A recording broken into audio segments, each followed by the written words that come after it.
You're listening to the Droematic Show podcast. The Droematic Show podcast. I am your host, Droematic, along with Mr. Scott Boddie. He's coming through on the show today to talk a little bit about entrepreneurship and his beginning business of the Mogul Mentality. It's actually Mogul Mentality LLC.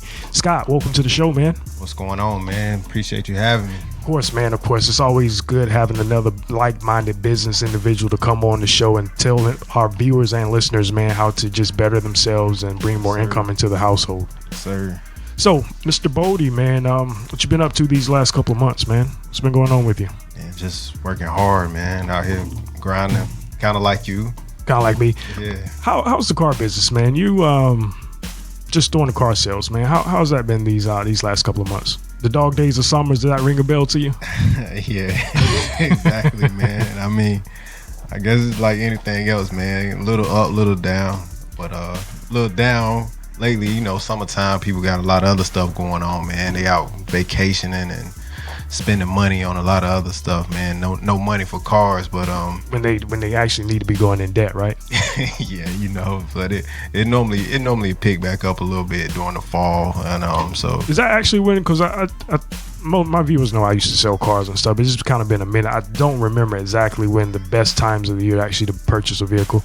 I thought it was like the real good seasons were, I guess, around April, May. Yeah, it starts picking up around that point. Season is always like the best season for the cars, but then you have your slow periods in the summer, and then near Christmas time. You know, Christmas time, I guess the 2 times a year where people spending money on other things like vacations in the summer and Christmas in the winter time. So those 2 times get a little slow, so you look forward to that springtime, and then that fall time, you know, a lot of people get them students come with their refund checks, and you know. Yeah, I hear you. So let me ask you this, man. I'm gonna put you on the spot. How do you sleep at night knowing that you're putting people in debt for vehicles they can't afford? You know, when you come to me, everything I got is affordable, so you don't have to go in debt. That's with me. That's my point. That's my point. Go ahead and plug your dealership. Yeah, man. Bode Motors, man. We got all kinds of from used luxury to used economy cars. You know, just affordable cars. We try to stay around the 3,000 mark and below. So you know, we do a little bit of financing here and there. We mostly cash, but we do some financing. So Bode Motors in Oak City and Greenville, 1314 North Green Street, and bodemotors.com. So check us out. All right, so our audience, and if you're coming through North Carolina and you're looking for a quality vehicle below $3,000 and $4,000, you definitely want to hit this guy up. And like I said, he does have some quality vehicles. I can vouch for him myself. You guys come through, see if you can find something that you enjoy. You got a kid that's about to go to college, needs something affordable. You guys know, definitely hit this guy up for sure. Yep, that's who we deal with. A lot of college age kids and people looking for work cars and that kind of thing. So if you're looking for that. Scott, let me ask you something. What was your first vehicle in high school? What was your first car? It was 1993 Dodge Daytona, the red car. The Dodge Daytona. I'm trying to think, what does that look like? The Dodge Daytona. You don't see many of them, man. It's Dodge Daytona, small 2-door. Kind of like a sports car almost. Yeah, kind of like a little sports car looking car, but it's. I mean, what was on the speedometer at the time? You remember? I mean, it looked like a sports car. I ain't said it was. I know, but probably like your 120, 110, 120. 110, 120? Yeah, nothing too crazy. Okay. Did you pick it out, or did your pops pick it out for you?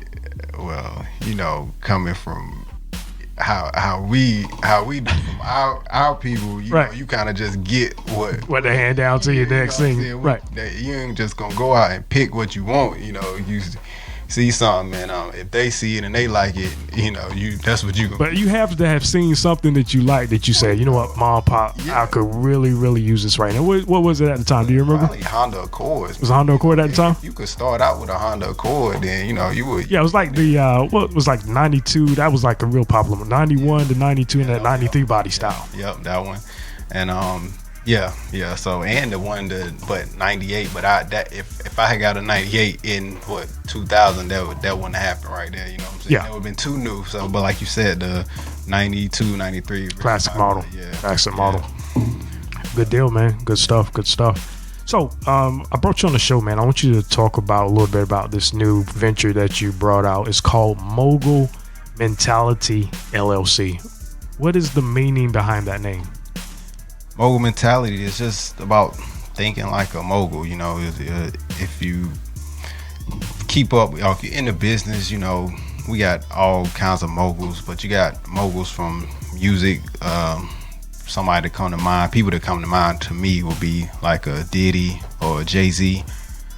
Business moguls, you got a Steve Jobs, Warren Buffett, just somebody that's at the top of what they do, at the top of their profession, you know, just a mogul. And so we just trying to get people to think like they think. You know, if you can think like them, then hopefully one day you can do some of the same things that they're doing. Right, exactly. I totally agree with that. So is this going to be a small business, or what are we looking at here? Are we starting as a small business, or is this like a corp, or what are we talking about here? Small business. I mean, me personally, my mentality is always kind of try to start it small and grow out, and grow out of it, grow into something bigger, but make it work at something small, and then branch out and do some bigger things. So, but yeah, a small business, basically a small business that's trying to provide some small business services, some services for other small business. Now, are we talking about more of entrepreneurial services, or? Yeah, I mean, mostly, but small business and entrepreneurial services, just mainly kind of showing people that's trying to get into business, that maybe never started a business before, that wants to start a business and might not know exactly the way to go, trying to just so guidance. Are you guys going to do like classes, or how does that, it's like a one-on-one basis, or how does the consulting actually work? Yeah, I mean, basically as far as it's what I do is one-on-one. Basically, let's say for example, you really good at washing cars, and you want to start you a detailing business, but you're like, I just know how to wash cars. I don't really know how to do the paperwork, and I don't know how to do my taxes and all that kind of stuff. So you come to me and just let me know what it is you're trying to do, and we're gonna try to help you file some paperwork for you, and maybe do a little advertising for you, and just start you out, send you on your way. Okay, so basically all in one, it looks like here, man, from all of the offers that you have. Let's see, you got business startup assistance. Yeah. All right, and then you got, like you said, the advertising, print and digital. Let's move on to like the I guess the online portion of it. What else are you guys going to be offering, like websites and things like that, or? Yeah, so I basically, I want to try to focus on a few things, because I always feel like if you try to do too many things, then you probably won't do any of them particularly well. So you find a few things to focus on and do those well. And then, but I don't want to, I know it's other services that somebody might need when they're trying to start a business. So I want to still offer those services, even though I might not offer them in-house. I want to at least be able to point them in the right direction to somebody that does the services that we don't provide. Who are some of the other companies you feel like you probably partner with to help you get this going? Have you kind of sought out any other ones? Yeah, right? Well, one, I got a friend, Tony Bunn, his company Influx of Wealth in Greenville, North Carolina. He's been like a big help for me, and he started basically it started pretty small, but he's growing, man. He's got a class he does over at Pitt. Nice. Pitt Community College, and he does a lot of that stuff, the credit repair, tax prep, a lot of that he does, and he's been a big help for me, and I plan to try to send some people his way, if they're looking for those services. Credit, man, how important is credit these days, man, starting a business, in your opinion? Man, almost everything, man.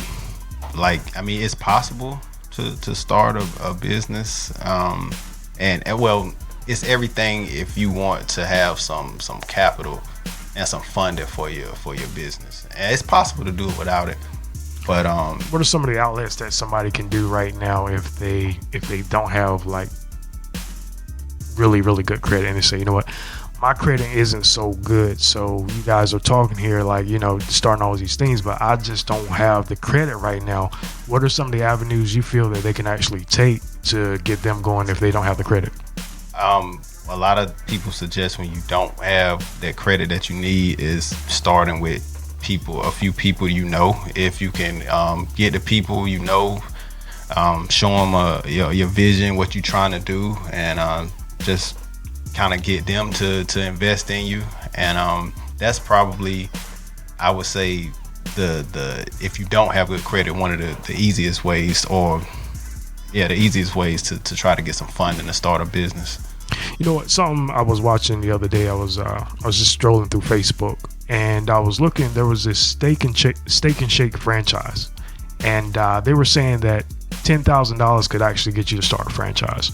So if you look at it like you were saying, some individuals that don't have credit, you find 9 other people. You start with $1,000, and that's $1,000 a piece. You find 10 other people. Right there, man, is actually a franchise. Yeah, and it's funny you mentioned that, man, because I've been on that, just kind of on that wave lately of trying to recruit other people and to get them to see that, man, if we put money together, man, maybe we can't do it by ourselves, but if we get enough people put some money together, man, we can do a lot of things, man. So now going back to that, a lot of people, what they're going to do is they're going to start with family members, and they say, okay, well, my family, you know, they just don't have that business mindset. It's just not in. They're just used to wanting to do that 9 to 5 and things like that. How do you actually go out and scout to find the individuals to actually, you know, be a part of that? Is there like certain sites you can go to, or do you just feel like you just got a knack for it, or how do you go about finding the people that you look for to try to be a part of what you're trying to do? You personally, somebody can maybe just relate to you. Yeah, to me that is one of the hardest things about business to me is finding those people, man. Yeah, especially people that think like you. So when I do find, it may even just be in a general conversation that you have with somebody, and you have a conversation with them about business, and not even knowing that, you know, what they're into, but it's just building them relationships, man, with anybody that you know that might be into business or have the same kind of mindset as you, and just networking, man. Networking with those people. If you were to go back to most of your classmates in school, out of all of your classmates, how many of them feel like has the same mentality you have at this point, that mogul mentality? Man, it's hard. Well, I don't know about classmates, but I guess a few people that I went to school with, maybe a grade or two, a grade ahead of me, a grade below me. But it's those people out there, a few of them, and when I get a chance to talk to them, man, I love to talk to them, man. Pick their brains about whatever it is that they're into, man. Because it's hard to find those people, man. But I've been this way for, I would say, all my life. Just that mentality, or that way of just thinking about trying to get my own. And but recently it's been I guess kind of a change, or a lot of people are trying to start businesses on their own. That's kind of the new thing. People want to get into getting their own money, or, you know, starting their own business, and it's good for me, because you know, I get a chance to, some people that never before were interested in starting businesses are kind of interested in there, so it give me some partners, you know, give me some people to work with on some stuff. Exactly. But like you were saying, man, if they don't have the same mentality you have, it's just really difficult to try to bring them over and see what you're seeing. You know, I'm gonna tell you a funny story that Quintons, we were talking about you, I don't know, this was maybe like a couple of weeks ago. He was telling me the story of he said when you were in middle school, that's why I actually brought it up. He said when you're in like grade school, people were always asking you for like pieces of gum. I told him. Yeah, it was just so inspiring, man. I was like, it just inspired me. You don't even believe. I'm gonna just tell the viewers about it. But he was like, you were in like, I think grade school, maybe like what, second or third grade or something like that. And people like your classmates, they were just always asking you for gum. So you got the idea was to actually start selling them like 25, like for 25 cents. Like when he told me that story, I was like, yo, that is Scott all the way, man. It's just like this business, just business, man. Like that's just how his family is. Some people just not led to just work for others, man. But like, how did that come about, dude? That was just so funny to me. Yeah, that's true story though. True story, man. Oh man, it was inspiring, man. Yeah, I always had gum. Well, for when I say this, my grandma bought the packs of. She bought the packs of. You know how you can buy, what was it, spearmint? Spearmint. Double mint. Yeah. Yeah. That would come like. You talking about like the large pack of gum, like what, like 16 pieces or something like that? A regular pack with like 5 sticks. Yeah. Then you can get a pack with 5 packs, and so she used to get the 5 packs. Oh man. And so I would always have my pack, and every time I pull out a piece, somebody would ask me for a piece. So I saw her with that 5 pack in there, and a light bulb went off. Like, man, so you know I can take about 3 packs. Oh man. Her, you know, and you know, I took it, and so I said I'm gonna be ready today when they ask me for gum, and you know, that's 25 cents. And, yo, I would go home with I'm a hustler. I'm a hustler, homie. I go home with a pocket full of change. Yo, dude, like how genius is that? See, that's what I'm saying. Like you had it in the beginning, man. Some of these things like this, like it can't be taught. Yeah. You either got it or you don't, man. Like I would have never thought like that at my age, man. I just be sharing everybody, trying to be their friends and stuff like that. But you actually want to make a profit off of your classmates. Let's just cutthroat. It's just cutthroat. It's genius. It is until your teacher find out that you selling.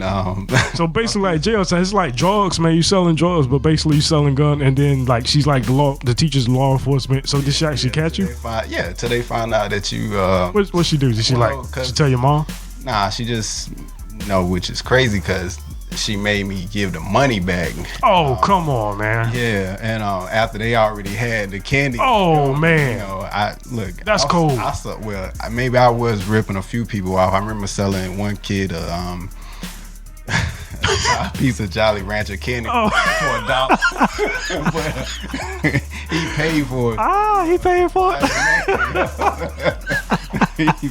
But yeah, so she. Y'all is ruthless, man. Found out that he paid $1 for that one piece of candy. Oh man. She's like, well, you know, you can go to the store and get a whole pack for $1. Oh, she turned him on the game, right? Yeah, she killed it, man.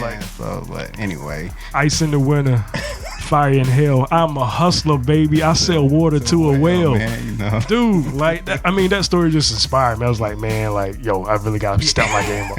I'm letting the second grader just like, you know what I'm saying, just being a genius, man. But yo, that was just such an inspiring story. I was like, dude, true story though. That's crazy, man. That is so crazy. Yeah, but Scott, in your lifetime, man, how many businesses has it taken for you to just do trial and error, man? Like, well, after you like failed with your first one, man, what kept you going? I didn't at the time. After failing, probably at the first few, I probably didn't look at it like this at the time. But now, I just look at it as just a learning experience, man. Mm-hmm. You know, every one I start, I try to take.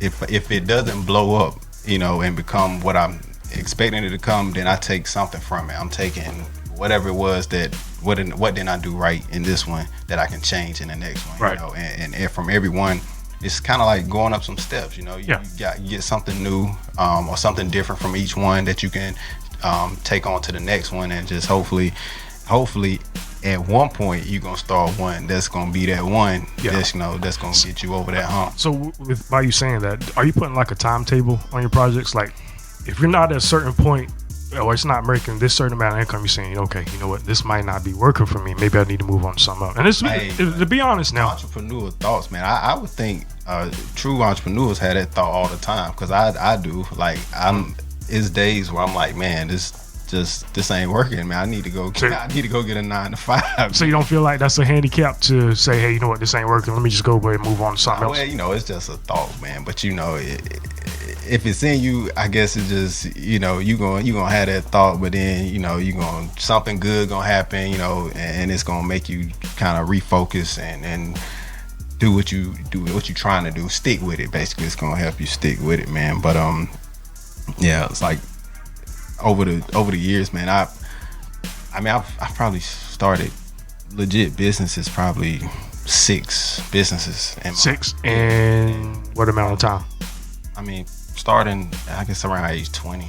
Around 20? Yeah, the first one, like t-shirt business, and from there, which I mean, for I guess being 20 and just kind of selling t-shirts, that one did okay, you know, because there was no overhead really except for my equipment to make the shirts. Were you in college at the time? Yeah, I was in college. Yeah. What advice do you have for college students right now that they're in the books hard, but they're still trying to launch something off the ground also? Man, what were some of the things that, right, if you look back on it now, what you could have done a little bit differently while you were actually in college? Do you feel like your focus was really there at the time?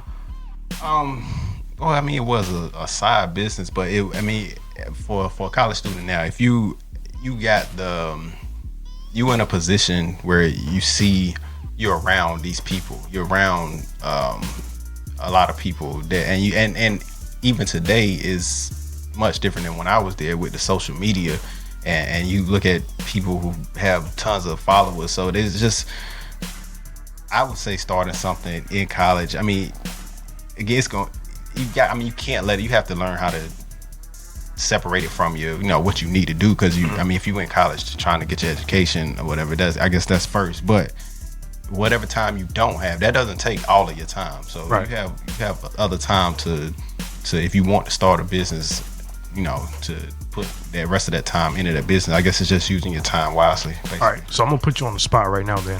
So you do that a lot, man. Yeah.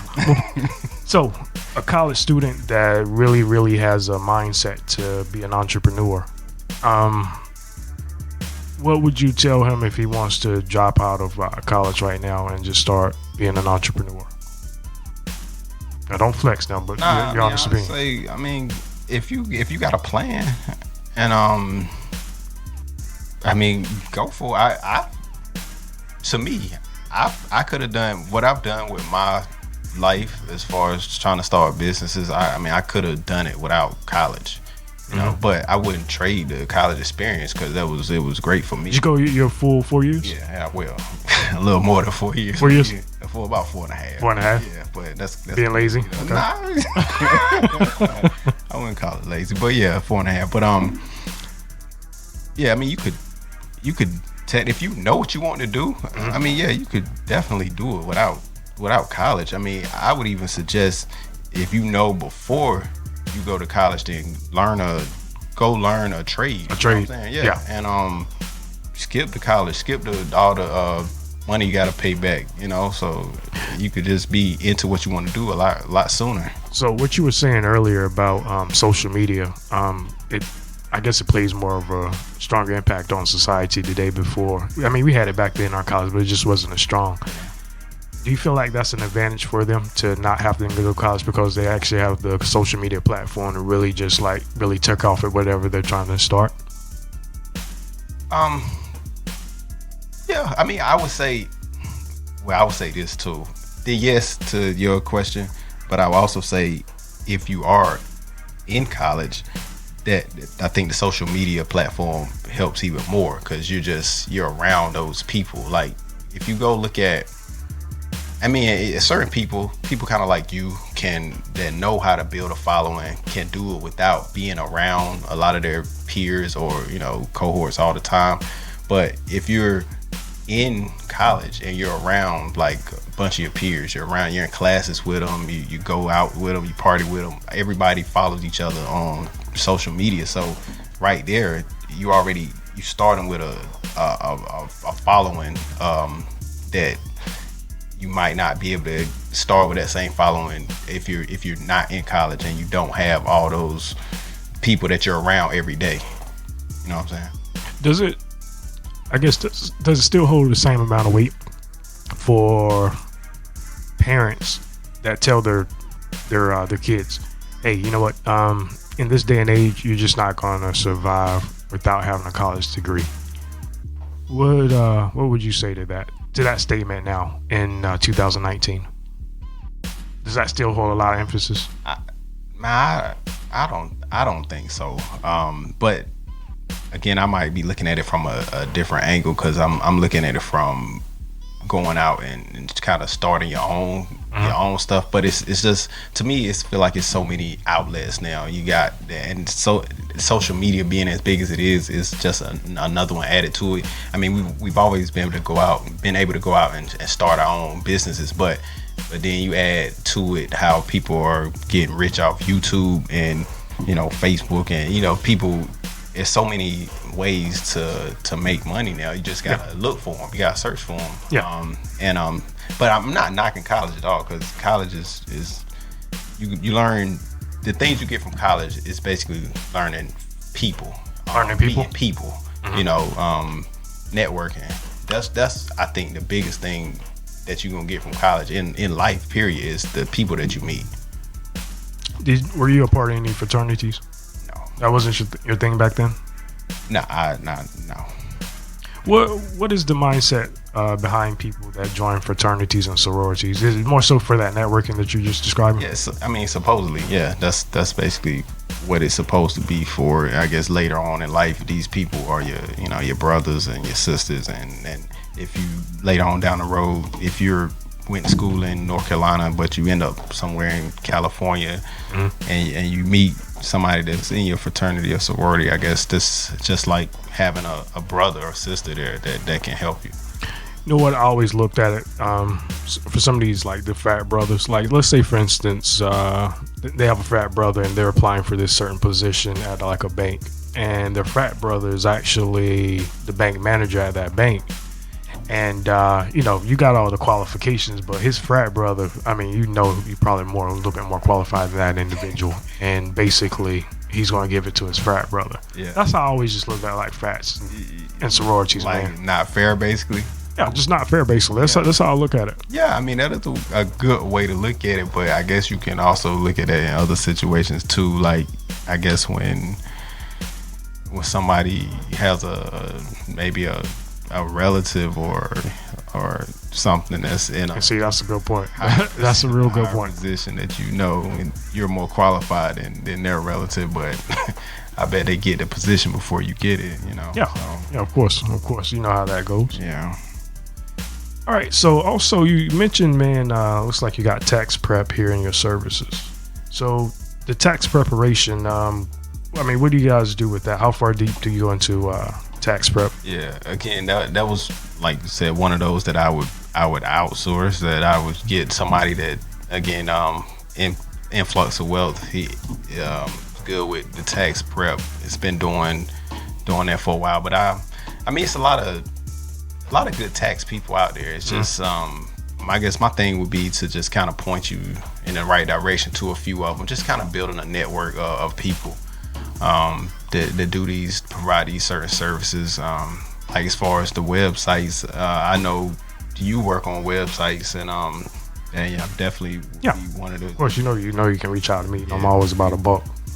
Yeah, so just a lot of the stuff, like I said, I want to focus on a few things that I can do myself, and then everything else, I don't want to turn. I want people to still come to me for a certain little business services. But if I can't provide that service myself, I definitely want to have a good person to send them to. I mean, just like with any team, man, whatever your weakness is, you want to find somebody that can bring that strength. Just like with like a basketball team, football team, like that, you know, one weakness is you always got like another teammate that can add to that with their strengths. Yeah. So same thing with business. That's how I look at it. Sure. Yeah. Sure. All right. And also, it looks like, man, you got some things down the pipeline also. What are you thinking about adding to Mogul Mentality down the road? Yeah, man. It's for what I want to do, man. It's so many different branches that I can go with it. So many different avenues that I can do with it. But I mean, I want to kind of start highlighting. I want to start with local entrepreneurs, local business people that are kind of already established in business, and just highlight them, give a little background about them, how long they've been in business, what business they're in, and hopefully kind of spin that maybe into a podcast, which the podcast idea completely came from you.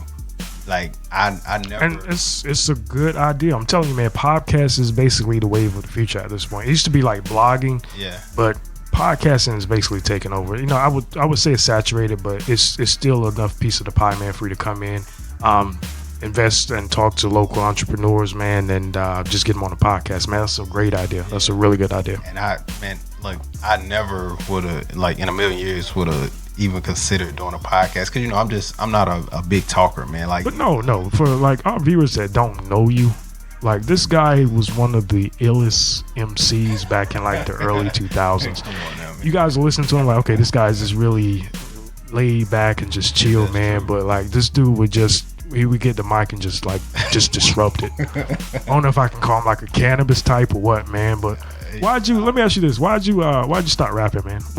What caused you to just say, hey, you know, I'm gonna just like give it up? Honestly, man, it was really more just for fun for me, and so it was out of respect. If the boys heard that, you know, they would bash you, right? Because it was life for them. So you never admitted to them that this was just for fun. You told them? Yeah, they know this. They know that. Like, I felt really, truthfully, I felt like it was disrespectful to yo. Okay, if my man is like in it, trying, like, he really wants to blow, and I'm more into it because I love rap. I always have. Yeah. And so it started for me for just really for fun, you know. It's just, you know, and it become a point where you kind of, for me anyway, I had to make a decision. Like, look, man, I really don't see myself going anywhere with this. So you told them this too? Did you tell them that? Yeah, I thought it's well known. I wish I could have heard this conversation, man. But by that time, I kind of moved on. But yeah, go ahead, finish your story. I know it wasn't like crazy, in no room, and you know, but this is just kind of put it out there. Like, I mean, I don't know. I feel like it's kind of disrespectful if I'm not in it to, if it's more fun for me. Yeah. When you really out there trying to make it, and I'm just, you know, they were hungry and you weren't. Basically, they were hungry. Like, this was like their lives on the line, and you just playing around. You just playing around like in the group, man. That's, oh my goodness, like, this is my first time hearing this. I didn't know that. You know what I'm saying? You weren't taking it serious, because those guys, man. Again, I'm talking about Lil P and Cortez, man. But wow. Yeah. Well, you know, even after that, you know, we had I mean, it's kind of vague on how it kind of ended. Yeah, you know, so like even after that, well, actually, I think it might have started. It actually, I don't know, Cortez kind of not putting anything on Cortez. Yeah. But it just kind of I don't know, it's faded out. Yeah, it just, you know, and so then we had our MC16 with KP and Brand Be Easy and TG and Chill Will. Yeah. And, you know, rap with them for a little bit too, but still it was kind of the same thing for me. I mean, I just love being in the studio, man. It's just something about, I mean, first, I like to say I love rap, man. I love being in the studio, but me just never saw myself getting on stage and being, you know, being a rapper. Like, so explain to me, if you guys were to have like really gotten really far and it was time for you to do like on stage performances, like, you would have just been like, nah, I'm good. Like, tell me. I mean, I never really thought about it like that, but I mean, it could have actually been, you know. Yeah, I don't know, man. Wow. I don't know. I mean, I guess I would have. I mean, you know, if I got opportunity to make it big, I ain't gonna let something like that stop me. I'm gonna go ahead and make it big, and then I'm gonna come out and be like, look, guys, maybe this really ain't for me, but I'm gonna go ahead and try to get that check first, man. Oh man, wow! Like, that's my first time hearing this. I thought you were all in, man. I know you the host here, but let me ask you this: what made you get out of rap? I don't know, man. I think I found religion at the time, man. I felt like, you know, I was going down a different path. So I felt like that was going to be disruptive for me. If we were to like really blow like that and just have all that money and women and things like that, I feel like it was just, I would have self-destructed at some point. I just would have made a lot of bad decisions real young like that. So I think that's kind of one of the reasons why I kind of walked away from it. So okay. Yeah, I can see that, man. Like, I don't know. So, but you saw yourself as a like a rapper that could. yeah, I mean, I was dead into it, man. But now that I look back on it, I felt like it was more of one of my get rich quick schemes. Like to just just learn how to rap within like 3. Because I always listen to music too, man. But I never really rap. Yeah. But I study, and then like 3 weeks, believe it or not, man, like I'm just, next thing you know, I'm just flowing, man, and just killing it. So I was like, okay, wow, I grabbed something that's like 3 weeks, like that these guys take so serious. I'm hitting at you, but like, you know what I'm saying, I'm not respecting the game either, because I'm just thinking like, yo, I'm just ready to get my $1 million deal, because I don't want to work a 9 to 5 anymore. So I got into it, and I don't know, man, it's just something just kind of faded. But now, like, over the last couple of years, I'm a music lover now. Like I could just create music, just listen to any type of genre. I mean, I love music. Who were some of your favorite hip hop artists when you were growing up? Oh man, well, if we going way back to probably my introduction to rap, it was Snoop Dogg, man. You were a Snoop fan? Doggy Style album. That's what's up. And that was the back in second, third grade for me, man. Snoop. That really was my introduction to like really listen to rap. My first really rap. So you being real young like that, listening to just those Snoop lyrics, man. Those things were pretty graphic back then. Yeah, but it didn't seem like that graphic at the time. I don't know. Maybe it felt like I heard words just in school or whatever, But yeah, that was early on. But then we went through the time where Bad Boy, DMX, man, yeah, Rough Riders, those were Mace. Mace probably was definitely one of my. What do you have spinning on your iPod these days, or your MP3, or in your car? What are some of your spins you get now? Well, I do still like to go back and listen to a lot of the old stuff that I listened to back in high school. Yeah, Jay-Z and Nas, but probably Meek. I've been listening to Meek Mill a lot lately. Like J. Meek? Cole, for sure. That's my guy. I listen to. I try to give. A lot of the young guys a listen, man, but it's a little difficult. For some, but I mean, You're gonna say 21 Savage? 21 Savage, he's one of the, I guess, you can vibe with him. Way, but yeah, that I can I get into. But yeah, I listen to a lot of people, man. Any R&B? We're not gonna call you soft, man. We listen to all music on Droematic Show podcast, man. So we ain't gonna call you soft. R&B, man. I was into The Weeknd. The Weeknd is dope, man. Yeah, he is like man. Dope. Probably one of my. I probably would call him my favorite R&B artist, man. Yeah, he's actually my daughter's favorite R&B artist. So I want to compare you to my daughter being soft or anything like that. But Weeknd, like he dope. The Weeknd is dope. Like I will bump The Weeknd. I would call him. The content is more like a rapper actually. What he sings. Oh yeah, he say some trill stuff, some really trill stuff. So that, but Miguel, Trey Songz. Oh yeah, definitely, man. What about what's my man, Tory Lanez? You listen to him? Not so much. Not so much. And not so much. Yeah. Some of yours. Some of your favorite rappers. Oh man, you listen to, I guess. Okay, I know my listeners are getting tired of me saying my top 5, but definitely I would probably say Jay-Z. I would probably say Nas, Eminem, DMX, and I would probably say Jadakiss next. So this is your personal top 5. Not in that exact order, but those are some of my favorites. I always say, you can have a personal, a favorite, top 5, your favorite, and then actual what you really believe is the top 5. Because it's a difference. Yeah, it is.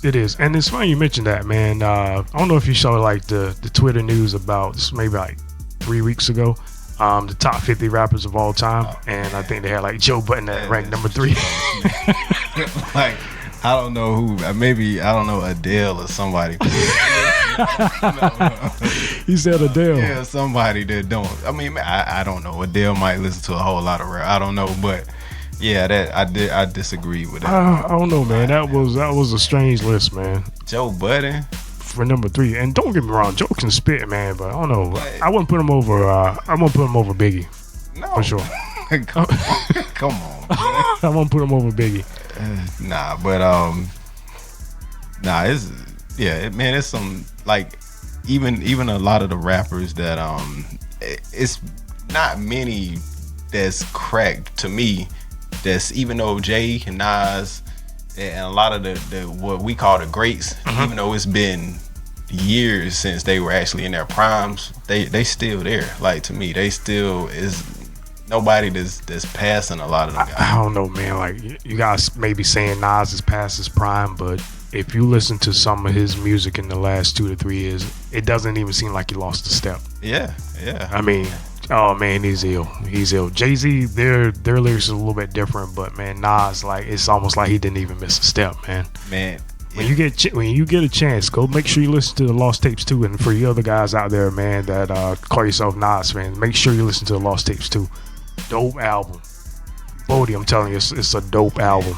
But you know what? It's a lot of these. Like, we were in high school doing this, to what I call, I'm sure other people got their golden age or golden era of hip hop, but during the time where you had Jay and Nas, I mean, if they going against each other, they got to be at their best. You know, I mean, they probably brought the best out in each of them, man. And that was just. Let me ask you something, man. Truly, who you felt like won that battle between Jay-Z and Nas? Man, you know, I recently went back and listened to what I guess what really Takeover came out first with Jay and then Nas with the Ether, and then Jay responds with the super ugly.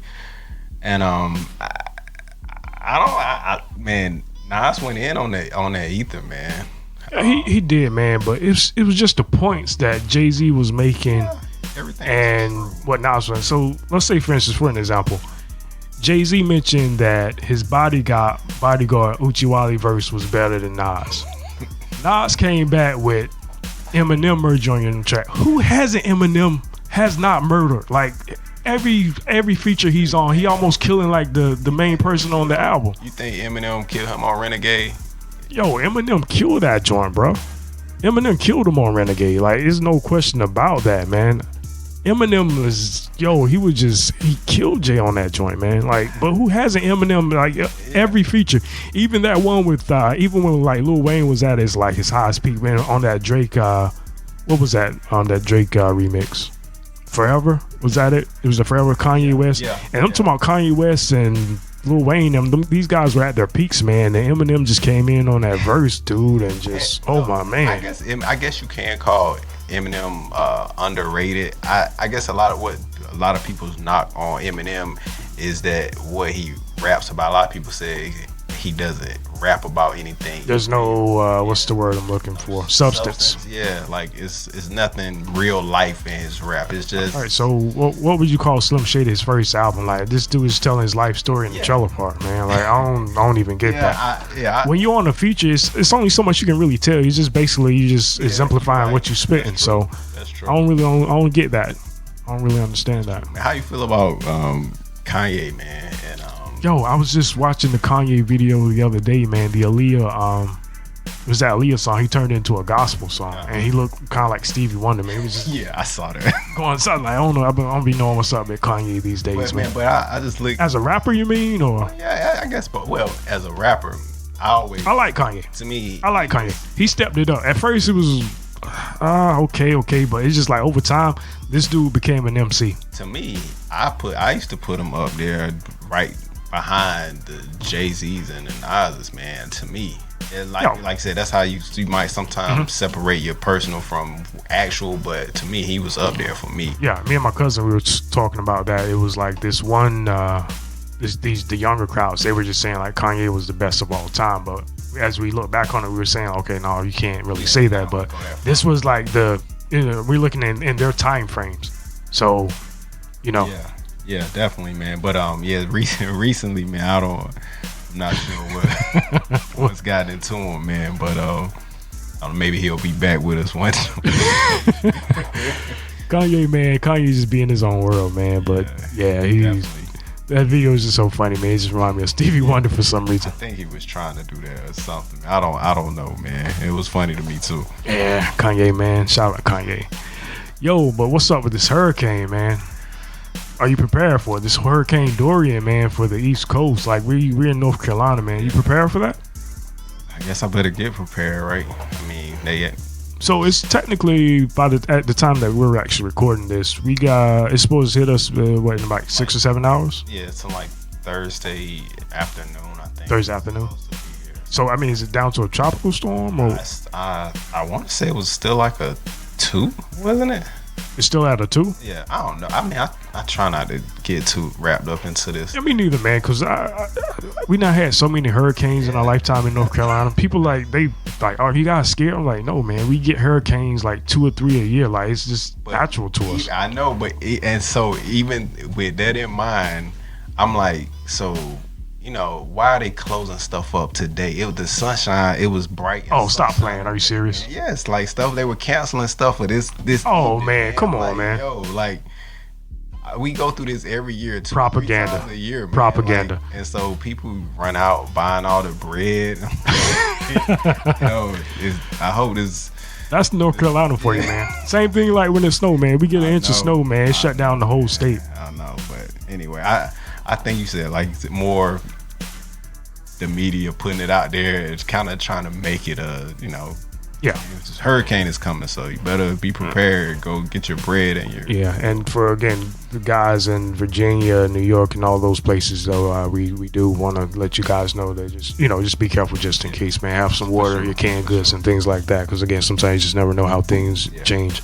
Yeah, I mean we have seen it get rough, man. Real bad. The Florence and Florence was it like 1999? Was that when that one hit where we just had like all those floods? Floyd was the 99 one where we got the real bad. The real bad flooding. A couple years ago, the one Florence where it flooded in definitely in Greenville. Flooded pretty bad. What was the one that was last year? I mean, it didn't hit us bad, but like the coast, like Wilmington, when they had like all like the dolphins like swimming by the gas stations and stuff. You remember that? Matthew. That was the one last year, right? Matthew was like 17, I want to say. 2017. Florence was last year, so that's the one, I guess. Florence. Yeah. Yeah, now that was crazy watching that, man. Even though I saw the one where the water was like 20 feet, like covering the buildings, man. But like watching dolphins, so like said the dolphins, I didn't see that. It was like some dolphins. They were just like swimming by the gas stations, man. Like that was so. I was like, dude, that was so funny to me, man. But I was like, oh man, like that's terrible. No, you're right, man. It's something to see though when it's more about. Like with the flooding, man, the flooding is really what hits us hard during the hurricanes. Right, exactly. The flooding, it gets serious, man. You know what? I'm always talking to West Coast people, and going back to what we're saying is, wow, are you guys nervous about the hurricanes? I'm saying to myself, like, I can handle a hurricane, but you guys on the West Coast, the ground is actually moving below your feet when you guys are having earthquakes. Like, I'll take a earthquake. I'll take a hurricane any day than like having the earth move on me. Yeah, that's what's crazy though. I might sound crazy for even saying this, man, but a few years ago when we had a earthquake. Well, I think. Wait, earthquake where? Here. Well, I think it happened. It happened in somewhere in Virginia, but we felt it here. The after effects actually. You actually felt them. Well, I didn't. I missed it, and I was actually kind of upset about it because. Oh wow. I never experienced it. And I just kind of want to know what it's all about, and everybody was talking about like they were either sitting somewhere and they saw the like everything kind of shake, and I was actually on the road when it happened. Like I was driving, and I didn't feel anything. I just heard about it. Everybody talking about the earthquake. I'm like, so there was actually an earthquake in Virginia. Yeah, I need to get up on my current events, man. Like 3. I mean, that's where the center of it was. But I mean, we felt it as far. I think they felt it as far as DC. And they felt it here in North Carolina. Probably, North Carolina. Oh wow. Not sure what else. Yeah, it was. I mean, it was minor. I don't think it did any damage to anything. But yeah, it's just different. Different things we deal with on different. How many earthquakes have we ever had on the East Coast? Have we ever had any? I don't know. I'm sure we've had something.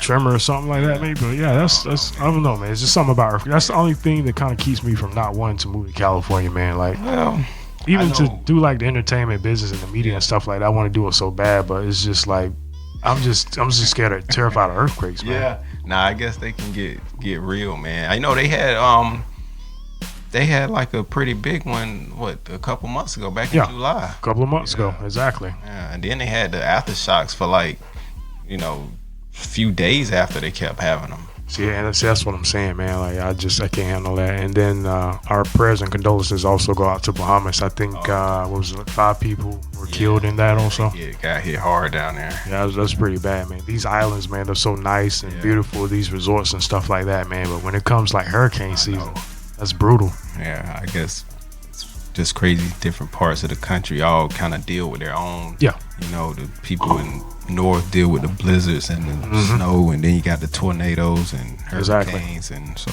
Have you ever went out of the country before? Have you gone yet? I've been to the Bahamas. That's in the country, right? You need I think you actually need a passport for the Bahamas. That was long time ago. Long time ago. Yeah, how'd you like it? I was like 6. Oh yeah, you had no clue about that. Yeah.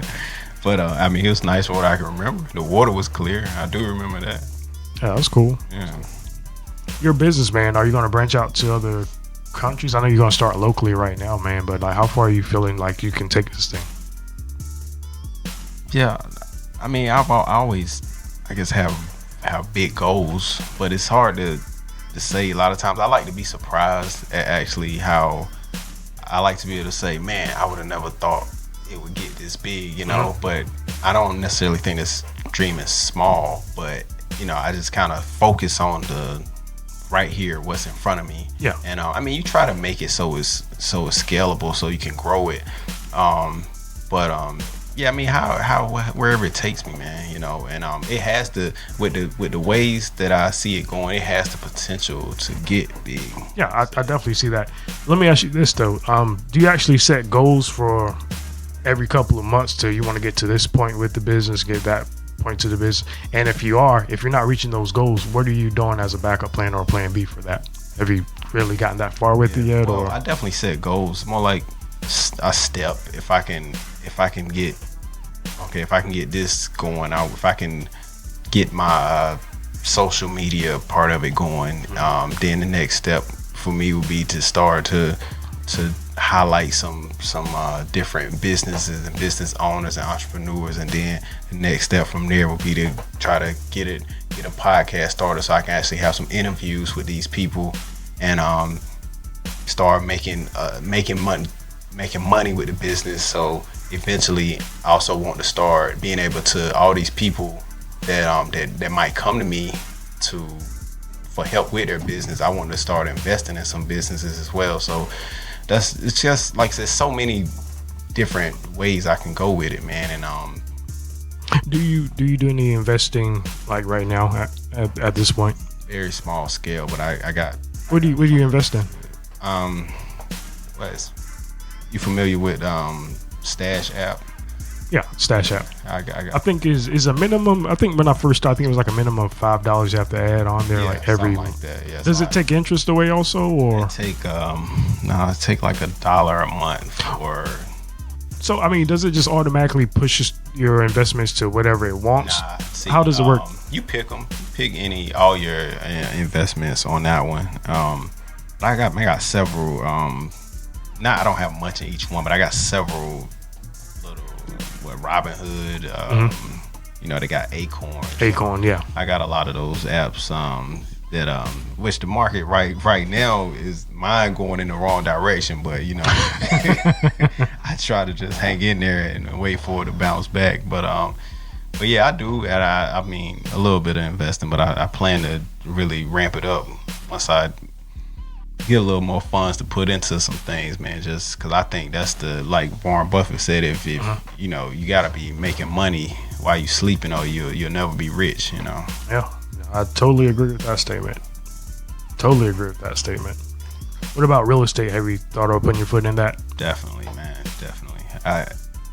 That's another one that is so many different ways to invest in real estate. You know, some people might only think of flipping houses or but it's so many, man. I want to kind of get into the vacation rentals, man. That's where vacation rentals. Yeah, that's where. What's the difference between vacation rentals and timeshare? What's the difference?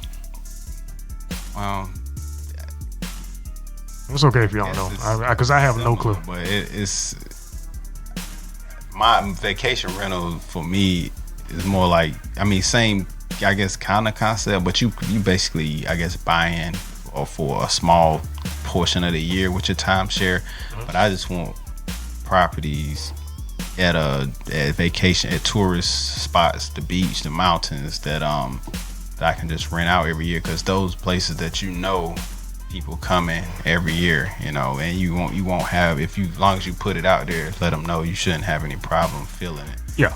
Because they on vacation, they looking to spend money anyway. So the simplest thing I would say for some people that want to get into real estate, if you actually have if you're one homeowner or one single family homeowner, you can basically, if you got a 3-bedroom, you can just basically get some roommates, charge them.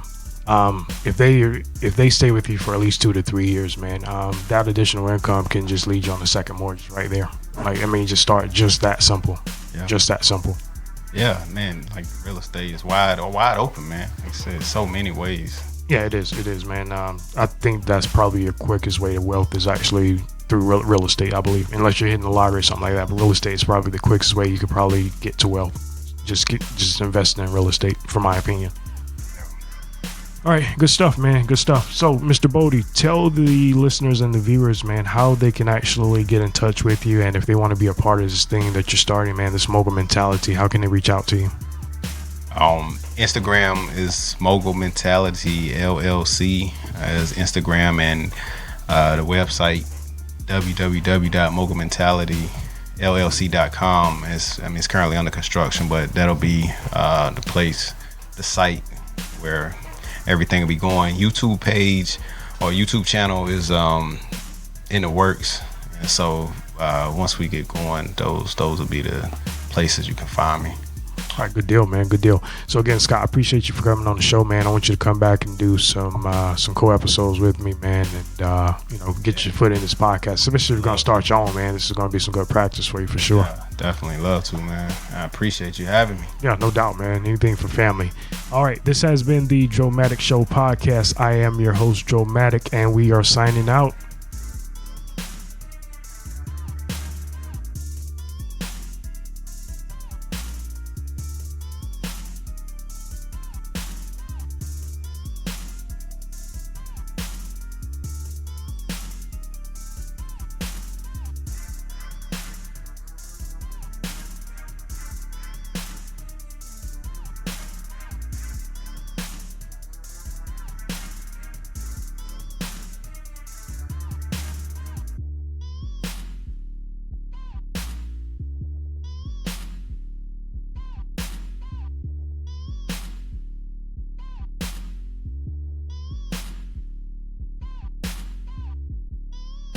You've just listened to the Droematic Show podcast with your host, Droematic.